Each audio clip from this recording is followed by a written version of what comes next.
says, then Jacob was greatly afraid. Chapter 32 and verse 7. Then Jacob was greatly afraid and distressed. And he divided the people that was with him, and the flocks and herds, and the camels into two bands, and said, if Esau come to the one company and smite it, then the other company which is left shall escape. Okay. So he splits up. Now, this brother is really tricky. I mean, his name fits him, supplanter. Jacob really is a trickster. He says, all right, I'm going to split my wives up and the kids up, and I'm going to put them separate from me. If they kill one group of them, me and the other group will dip this way. If they dip this group, me and this group will dip that way. I mean, that's why he's alone. Yeah. Because Jacob, in one sense, is making sure he's more concerned with his survival than his salvation. All right. Come on, preacher. He splits them up.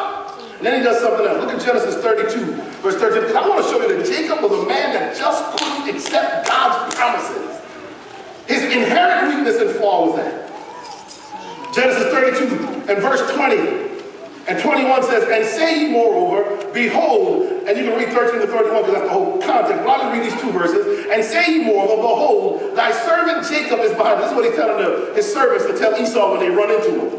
Tell him that Jacob is behind us, for he said, I will appease him with the present that goeth before me, and afterward I will see his face. Peradventure he will accept me. So he says, I'm going to give him all, and this is what he does if you read the verses. He offers them all kinds of camels and goats and donkeys, all kinds of stuff.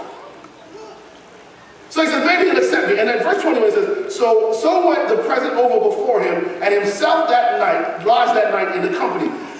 So he does a few things here. He splits up his wives and children to protect himself. Yes.